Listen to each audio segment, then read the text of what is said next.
So that's Can kind it, of where I am. And just can it to, actually see my appearance? In other words, when the clone is working with someone in terms of speaking skills, you said something about. yeah, so let me just give a quick demonstration. What it can't do now is when I'm on a computer, it can't then capture another computer image. Mhm. But let me just show you. In fact, I'll show you one thing that you may find amusing. I had to just step away for 1 second. But that's the other thing that's fascinating. It didn't exist even 6 weeks ago. So I'm going to talk to my digital clone. Again, anyone can do this by going to tjwalker.ai. They can talk to my clone. Hi, I'm TJ's clone. How may I help you? Hi, TJ. I'm about to go on CNBC to promote my digital clone. I'm very excited about it. I'm talking to a business audience. I'll be doing it remotely. So I'm just wondering if you can give me feedback on what I'm wearing. What do you see me wearing? And should I change anything about my appearance for my TV interview? I see you're wearing a suit and a cap, sitting in a room with a cozy, colorful vibe. The suit gives you a professional look, which is great for a TV interview. However, the cap might be a bit too casual depending on the formality of the show. So that's what I Wow. find. That's kind of what blows. Obviously, I wouldn't wear a cap in real life, but it's able to give feedback. It's not just processing everything into a word. Yeah, that's amazing. That's really amazing. I mean, that's something everyone should be checking out in terms of, how to use it for their business. Because as you say, it's just going to keep getting better. Yeah. And I mean, I think we're going to get to the point where anybody who currently has a LinkedIn page or a website is going to have a digital clone. The only question is, are they going to be cutting edge early? Are they going to do it when everyone else does? Or are they going to be late to the game? And you and I are old enough to remember that there was a time around 1994, 95, 96, where if you were a business and you announced you had a website, you could sometimes get a front page story in the New York Times business section or Barron's. Mhm. Then it got to the point where everyone had it. And then by the early 2000s, they might write a story on you if you didn't have a website. Right, As a sign of how slow and behind the time. You didn't get any credit for having a website, but you got mocked and ridiculed for not having one.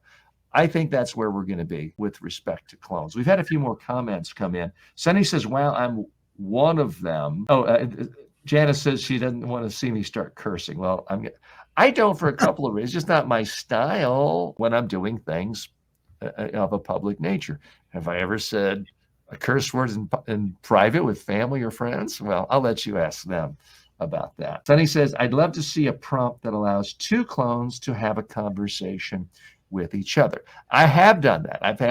I've had two different versions of my clone interview each other, believe it or not. And at one point, I think it's on my YouTube channel, where I had my clone interviewing Socrates. I know I was interviewing a clone version of Socrates, so I don't think we're far off from that.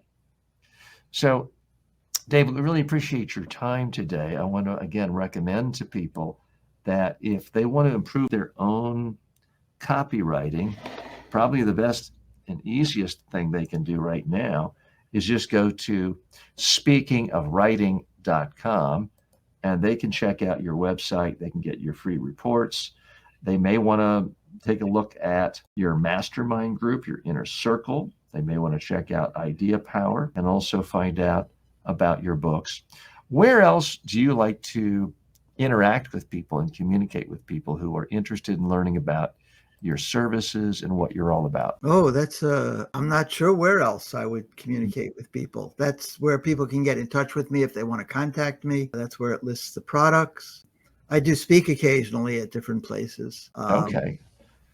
Great. Well, and we have other comments coming in. Mary says human beings will be lazier if we let clones do the work? Is the question mark.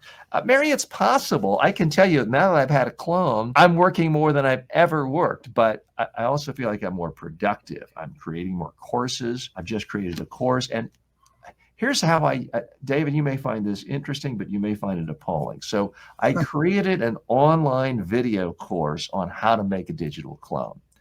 I then copied the transcript of my lectures, fed it into ChatGPT to clean it up. Then I fed it into my TJ Walker, the text version of my clone.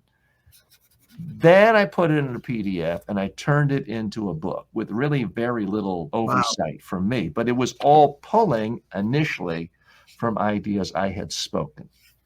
I then had the Kindle book, the digital book, turned into a paperback book. I then had the very same copy, turned it into a hardback book.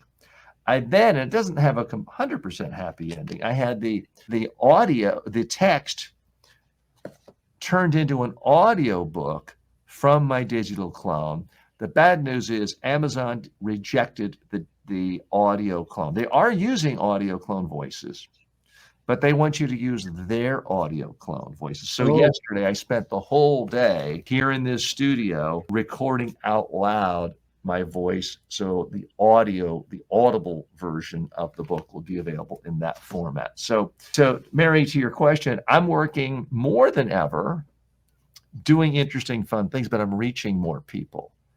And I think it gives flexibility. But it also gives me sorry for sounding self-serving, but it also gives me flexibility in that I don't have to be in a classroom tomorrow and the next day and Friday at a university or in a training facility, because all of this stuff is digital, not just the clone, but my online courses. So I'm hopping a plane to the Bahamas tonight because I want to get away from the Florida hurricane, and I can work there and enjoy myself too. So Mary, that's how I see the interplay. David, really want to thank you for your time and your generosity with your wisdom today. I'm TJ Walker. We'll see you next time.